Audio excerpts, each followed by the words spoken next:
इलाहाबाद के कैलाशनाथ काटजू बड़े विद्वान थे और बाद में मध्य प्रदेश के मुख्यमंत्री भी रहे।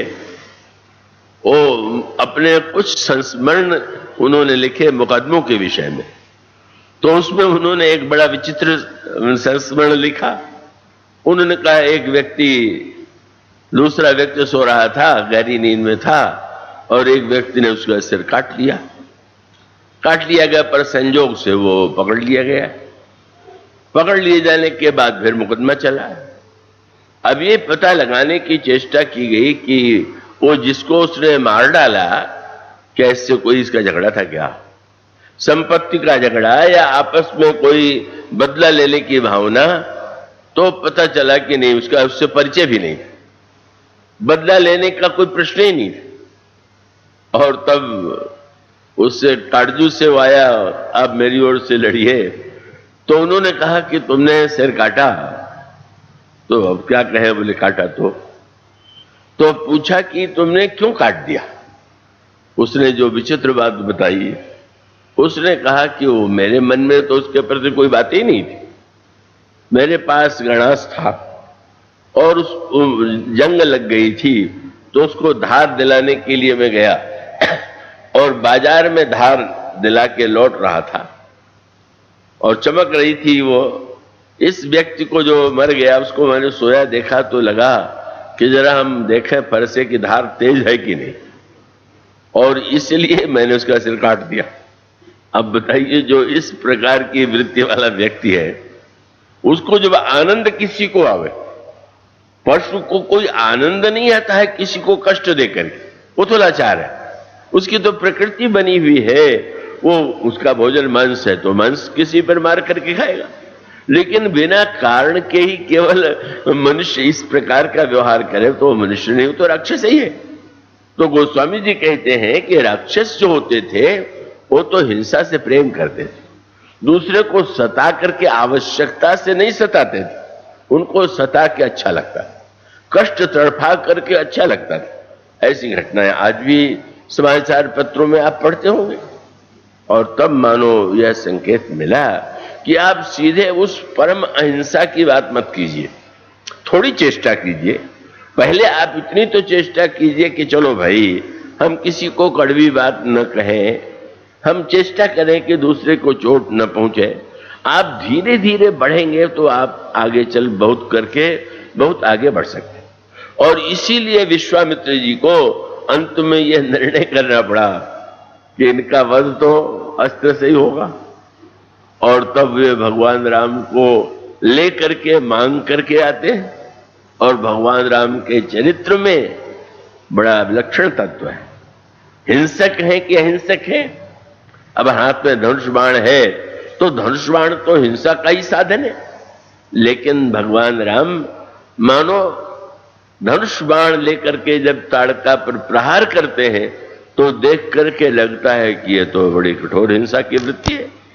लेकिन अगले क्षण गोस्वामी जी ने कहा, एक ही बाण प्राण हरि दीना, दीन जानते निज पद दीना।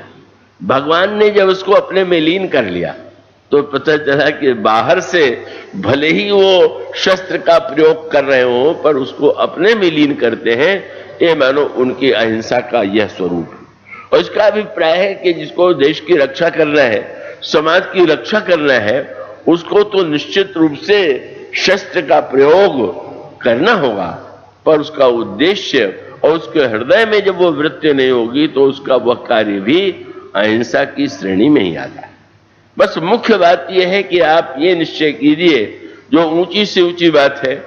एक सज्जन ने बड़े विनोद की गाथा सुनाई। कोई सज्जन बड़े कृपण थे, कथा में गए तो दान की महिमा सुन लिया, और दान की महिमा के साथ ये भी सुना कि दान से अभिमान उत्पन्न होता है, पर अभिमान के लिए दान नहीं देना चाहिए। और उपदेश के बाद दूसरे दिन लोगों ने सोचा कि बड़ा अच्छा उपदेश इन्होंने सुना है, चलो आज शायद कोई दान दे ही दे। गए तो उन्होंने जाते ही स्वागत किया और 1 लाख रुपए का चेक काट के दे दिया। बड़े प्रसन्न लेकर के लौट आए। बिना सोचे समझे ध्यान से देखे जब बैंक में गए तो देखा कि उस चेक में हस्ताक्षर ही नहीं। बैंक में चेक गया और हस्ताक्षर नहीं, तो लौट के आए, सेठ जी आपने तो हस्ताक्षर नहीं किए। बोले आपने सुना नहीं कि दान से अभिमान होता है, नाम देना तो अभिमान है, इसलिए मैंने अभिमान मुक्त होकर के। अब ऐसी ऊंची भाषा अगर कोई बोलने लगे कि भाई हम तो अगर नाम दे देंगे तो अभिमान हो जाएगा, मानो व्यक्ति कितना अधिक अपने और दूसरों को धोखा देने की चेष्टा कर रहा है। और इसका अभिप्राय है, इसका तात्पर्य है, आप उस कक्षा में ही रहिए, वही बोलिए, वही कहिए, उसी को जीवन में उतारिए जो आपके मुंह से शोभा देता है। और इसीलिए सुग्रीव की बात सुन करके भगवान को हंसी आ जाती है। और वो एक प्रसंग है, वो आप सुन भी चुके हैं कि अंत में भगवान यही बताना चाहते थे कि तुम जो बोल रहे हो, जब वास्तविकता जीवन की सामने आवेगी तो तुम शायद फिर उसको क्या कर रहे हैं,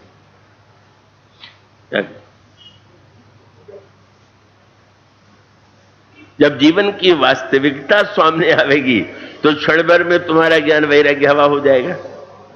और तब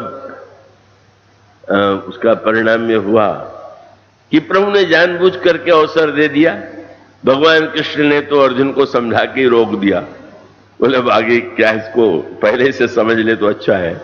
पर भगवान ने कौतुक किया, अच्छा भी चलो।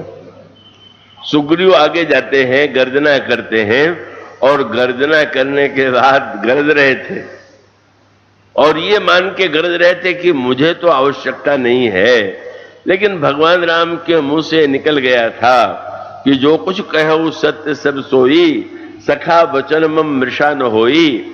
मित्र तुमने जो कुछ कहा है वो ठीक तो है, पर मेरी बात भी तो असत्य नहीं है।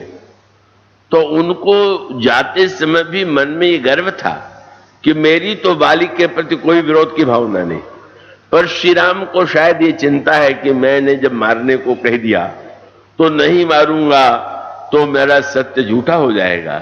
तो मानो भगवान पर उपकार कर रहे थे कि मुझे तो कुछ चाहिए भी नहीं, सुख संपत्ति परिवार बढ़ाई भी नहीं चाहिए, मेरे मन में तो शत्रुता की भावना भी नहीं है। हम आपको अपने वाणी की चिंता है तो लीजिए, आपकी बात रखने के लिए मैं लड़ रहा हूं। लेकिन प्रभु कितने कौतुकी, बाली आया और बाली ने जो एक कम कस के मुक्का लगा दिया तो मुष्टि प्रहार वज्र से में लागा, और तब सुग्रीव विकल होई भागा और भाग करके श्री राम के पास जाके उलाहना दिया। ये भूल गया कि मैं क्या कर चुका हूं। यही उसने कहा कि आपने कहा था कि एक बाण से मारूंगा, और मैं पिटता रहा और आपने तो कुछ नहीं किया। मैं क्या कह चुका, कितनी ऊंची भाषा बोल चुका। और तब भगवान राम जो मीठी भाषा में व्यंग करते हैं, एक रूप तुम भ्राता दो, ते ही भ्रमते नहीं मारो सो। तुम दोनों भाई इतने एक जैसे, महाज्ञानी सुग्रीव और महाज्ञानी बाली। पत्नी ने समझाया कि मत रो। बोले भगवान तो सम है, वो क्या हमें क्यों मारेंगे, और मार देंगे भी तो क्या हुआ, मैं स्तनात हो जाऊंगा। भगवान ने कहा दोनों महानतम ज्ञानी और भक्त, और सपने में लड़ रहे हो और मैं बाण चला दूं तो शायद बहुत बड़ा बुरा हो। और तब सुग्रीव वहां पहुंच गए जहां होना चाहिए। सुग्रीव ने तुरंत कहा महाराज पता नहीं मैं क्या बातें बक गया, मैं जो कहा रघुबीर कृपाला, बंधु न होय मोर यह काला। महाराज मेरा बंधु नहीं है, काल है। हंसने लगे। अच्छा, अब समझ आ गया, संसार मिथ्या है, लड़ाई सपने की है। ये सारी बातें कि एक स्थिति में आपके जीवन में कभी हमें, उसके पहले तो आपके शत्रु भी होते हैं, मित्र भी होते हैं, और उस समय कभी युद्ध भी करना पड़ता है, पर हम कैसे लड़ें, उसके पीछे हमारी भावना कैसी हो, यही तो भगवान ने अर्जुन को सिखाया। और इसीलिए भगवान अब भी थोड़ा सा परीक्षा लेने ही चाहते हैं। भगवान ने छू दिया, सारी पीड़ा दूर हो गई। और प्रभु ने फिर पूछ दिया एक बार और लड़ने जाओगे? अब डर तो भूल गया, और भगवान ने कहा मैं बल भी तुम्हें दे दूंगा, तुम जाके लड़ो। अब अगर सुग्रीव को भगवान के सत्य की ही चिंता होती तो यही कह देते कि महाराज जब आपने प्रतिज्ञा की है मैं नहीं लड़ पाऊंगा, जीवन भर हारता रहा, अब क्या जीतूंगा। लेकिन नया जोश आ गया, बहुत बढ़िया उपाय है, भगवान ने बल दे दिया है और बल दे देने के साथ दर्द भी नहीं है। चलो लड़ें, और लड़ करके अगर मैं आज बाली को हरा दूंगा तो इतिहास में लिखा जाएगा कि जीवन भर हारने के बाद भी अंत में तो सुग्रीव ने बाली को हरा दिया। और हो जाते हैं मानो किस तरह से जीव जो है, और व्यंग्य क्या है, जब पहुंचे तो सोचने क्या लगे कि भगवान के बल से ही तो काम नहीं चलेगा, थोड़ा अपना भी तो छल मिलाना चाहिए। मैंने व्यंग्य यही है। उस विद्यार्थी की बात मुझे इस प्रसंग में याद आती है। जबलपुर के एक छात्र, मेरे परिचित परिवार का, पढ़ना लिखना बिल्कुल नहीं, केवल घूमते रहना। जब एमए की परीक्षा हुई तो प्रथम श्रेणी में उत्तीर्ण। तो मैंने पूछा कि भाई तुम पढ़ते एक दिन में ही दिखाई दिए, तो तुम पहली श्रेणी में कैसे उत्तीर्ण हो गए? तो उन्होंने कहा कि इसका तो सरल हल है। क्या? बस बोले नकल धन अकल बराबर सफल। बड़ा भारी उसका बता दिया, थोड़ी अकल लगाई और थोड़ी नकल कर डाला, बस सफल हो गए।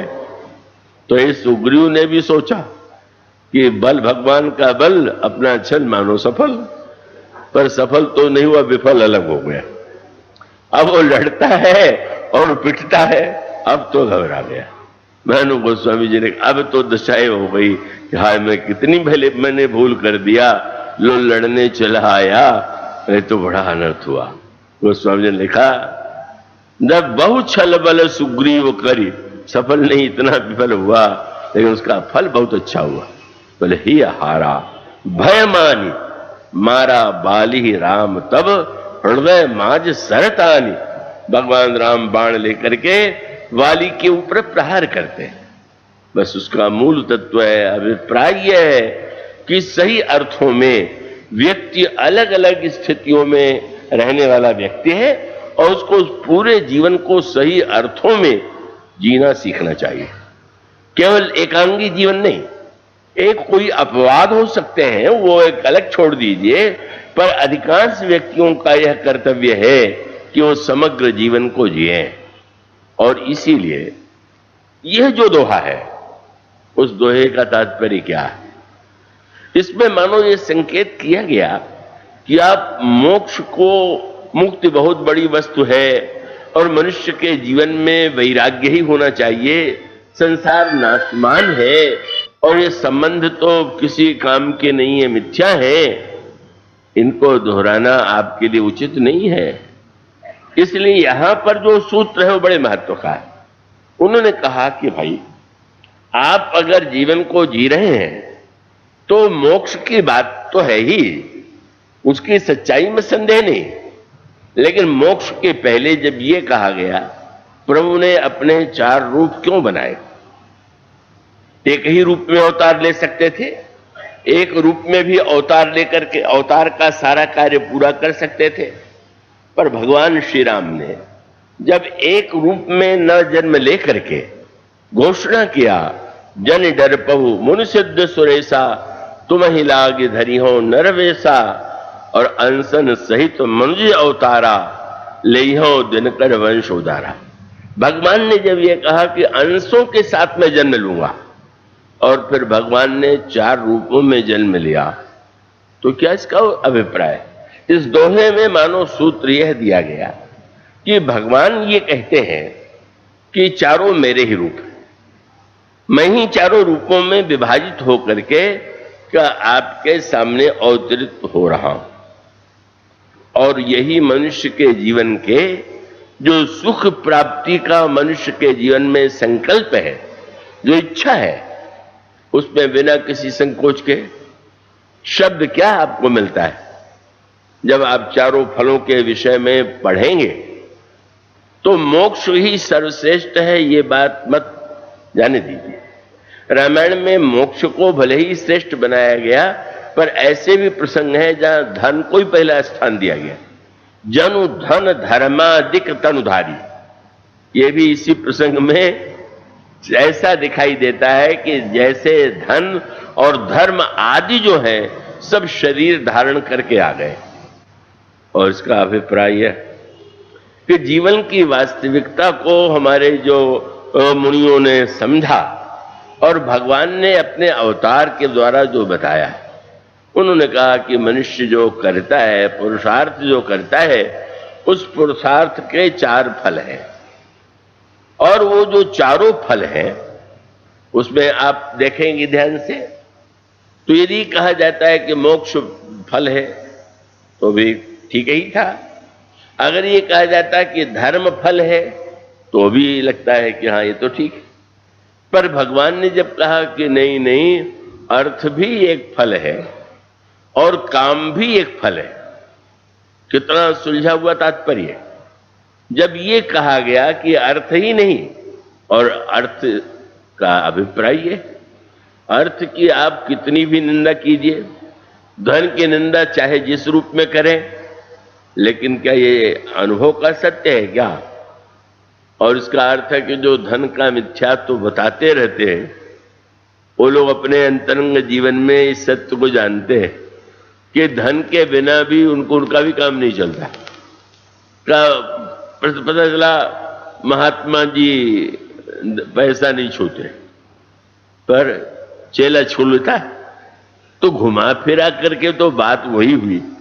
आपने नहीं छुआ और चेले ने उसको ले लिया, पर इसका अर्थ है कि आपके जीवन में उसकी अपेक्षा, हाँ ये हो सकता है किसी के जीवन में अत्यधिक आवश्यकता हो और किसी के जीवन में थोड़ी आवश्यकता हो, पर दम्भ जिसको कहते हैं का वो तो जीवन का सत्य नहीं। सत्य तो यह है कि अर्थ बहुत महत्व की वस्तु है। अर्थ के बिना तो व्यक्ति का जो शरीर है, परिवार है, जीवन है, और यहां तक कि जो धर्म है उसका भी संबंध तो अर्थ से है। आप यज्ञ करेंगे, पूजा करेंगे और नाना प्रकार के सत्कर्म करेंगे तो अर्थ के द्वारा ही तो संपन्न होंगे।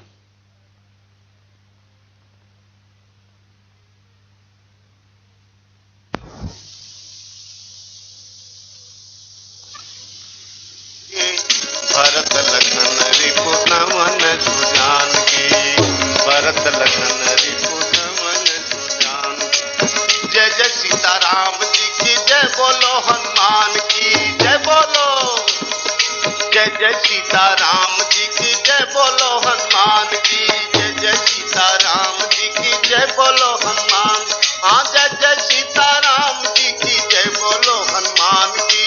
जय जय सीताराम जी की जय, बोलो हनुमान की। भरत लखन रिपुदमन सुजान की, भरत लखन रिपुदमन सुजान की। जय जय सीताराम जी की जय, बोलो हनुमान की। जय जय सीताराम जी की जय, बोलो हनुमान की।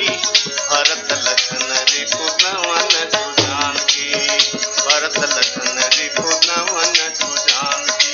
जय जय सीताराम जी की जय, बोलो हनुमान की। जय जय सीताराम जी की जय, बोलो हनुमान। हाँ जय जय सीताराम जी की जय, बोलो हनुमान की। जय जय सीताराम जी की जय, बोलो हनुमान की।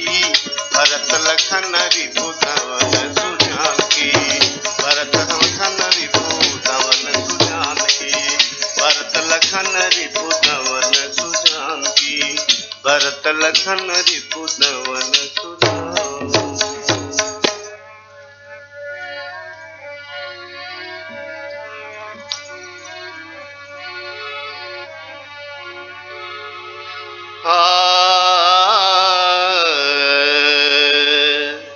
गोस्वामी तुलसीदास जी कहते हैं कि मैं तो श्री रघुनाथ जी, श्री जानकी जीवन रघुनाथ जी पर अपने को निछावर कर दूंगा। मेरा मन यही कहता है कि अब मैं श्री सीताराम जी के चरणों को छोड़कर दूसरी जगह कहीं भी नहीं जाऊंगा।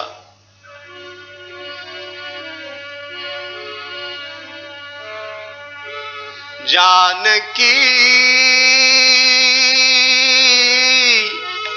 जानकी जानकी जानकी जीवन की बल जई हो जानकी जानकी जानकी जानकी जीवन की बल जई हो जानकी जीवन की बल जई हो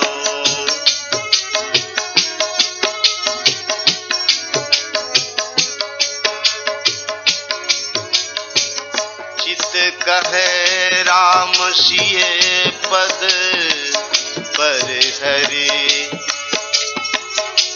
अब न कहूँ चल गई हो चित कहे राम सिय पद पर हरि अब न कहाँ चली जई हो जानकी जीवन की बल जई हो जानकी जीवन की बल जई हो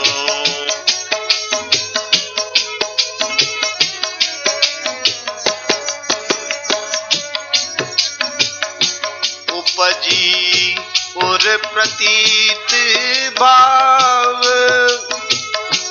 उपजी और प्रतीत सपने हूँ सुख प्रभु पद विमुखन पई हो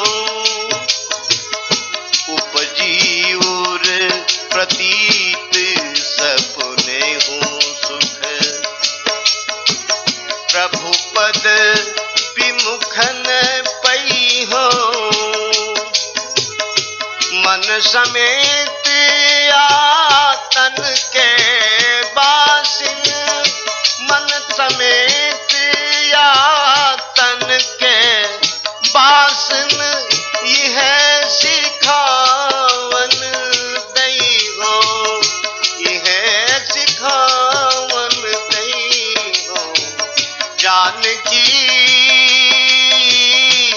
जानकी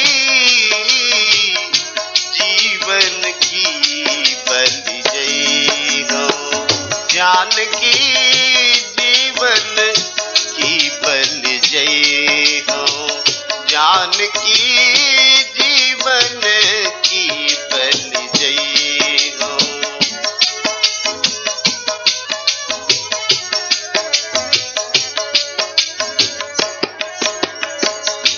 श्रवणन और कथा नहीं सुनी हो श्रवणन और कथा नहीं सुनी हो रसना न गई हो कान से केवल राम कथा श्रवण करेंगे और जिह्वा से केवल राम गुण गाएंगे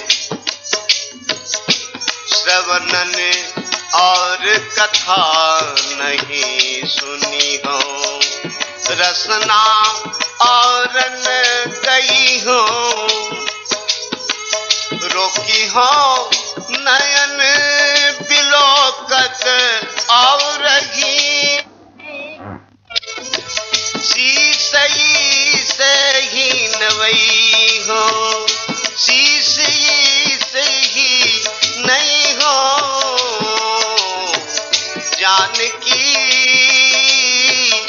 जीवन की बल जई हो जानकी जीवन की बल जई हो जानकी जीवन की बल जई हो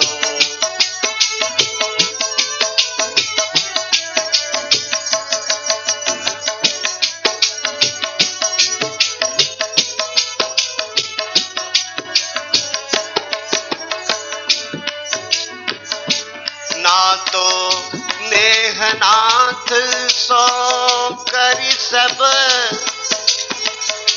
ना तो नेह नाथ सो करी सब ना तो नेह बहई हो यह छर भार ताहि तुलसी जग यह छर भार ताहि तुलसी जग जाको दास कहई गो जानकी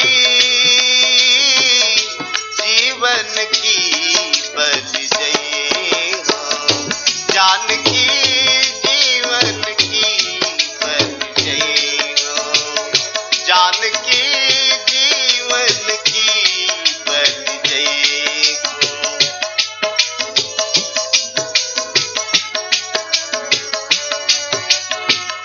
जानकी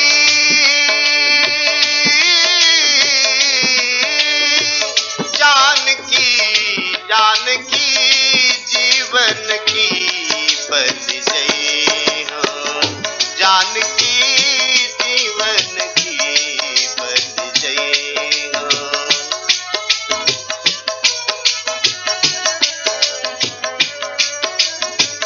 ना तो नेह नाथ सो करी सब ना तो नेह बहई हो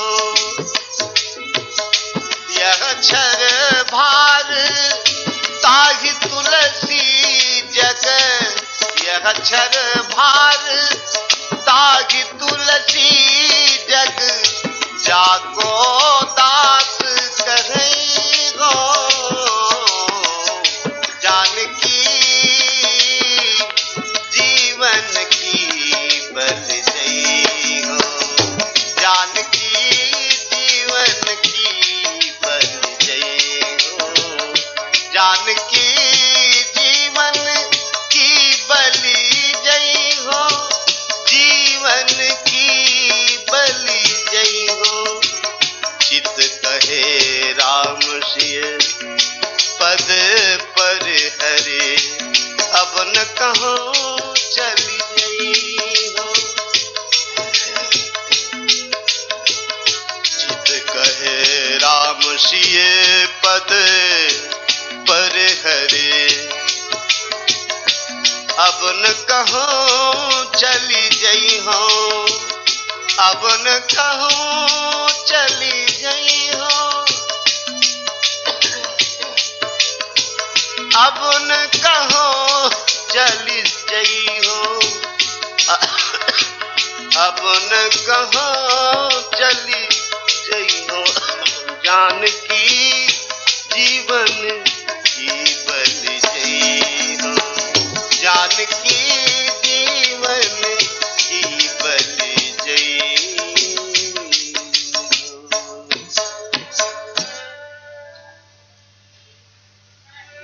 गोस्वामी तुलसीदास जी कहते हैं कितना रस है उनके पदों में ये जो समझ पाता है उसी को आनंद मिलता है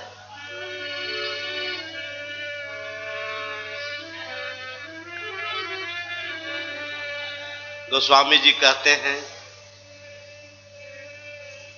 अब तक के आयु में तो व्यर्थ ही नष्ट हो गई परंतु अब नष्ट नहीं होने दूंगा श्री राम की कृपा से संसार रूपी रात्रि को बीत गई अब जागने पर फिर सोऊंगा नहीं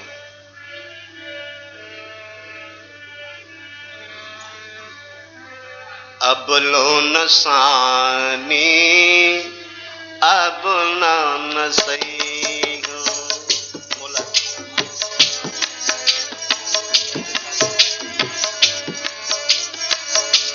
अब लो न सानी अब लो न सही हो अब लो न सानी अब न सही हो अब नान सही हो अब नान सही हो अब लो नसानी अब ना नसई हो।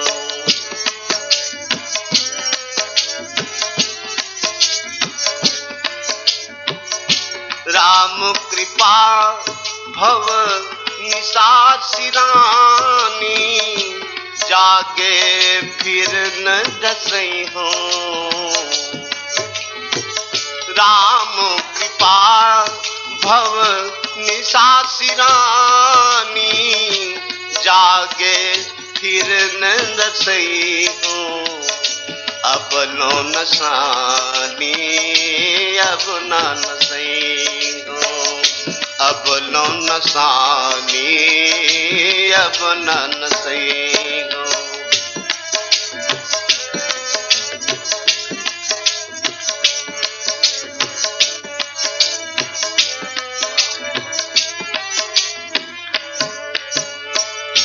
पाए वो नाम चारु चिंता मन पाए वो नाम चारु चिंता मन उर करते न खसई हो।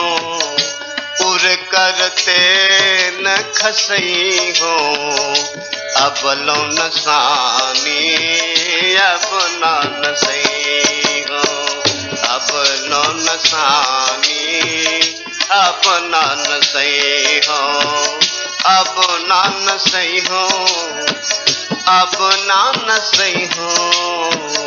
अब लो नसानी अब ना नसई हो।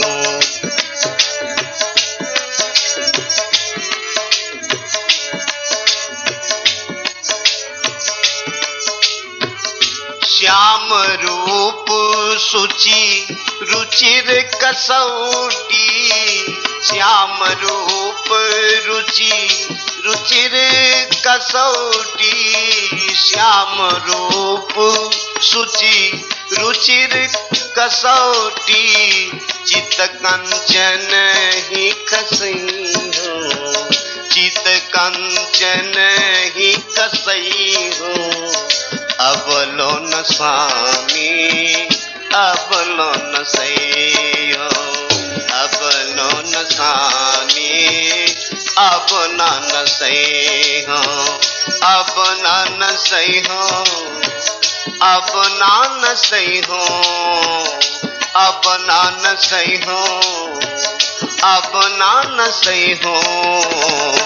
अब लो नसानी अब ना नसई हो। अब लो नसानी अब ना नसई हो।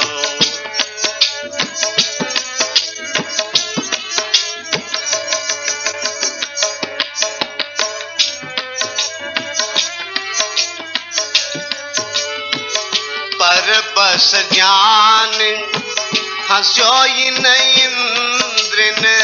पर बस जानी हंस्यो इन इंद्रिन।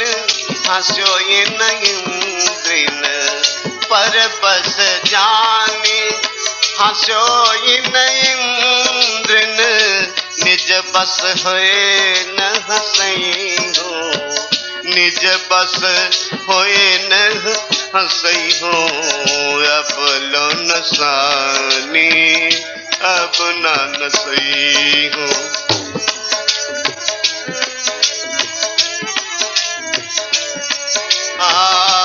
अब ना नसई हो। अब ना नसई हो। अब ना नसई हो। अब ना नसई हो। अब लो नसानी अब ना नसई हो। अब लो नसानी अब ना नसई हो।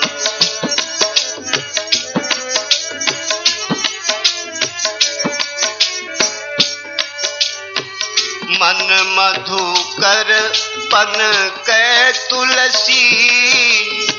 मन मधुकर पन कै तुलसी।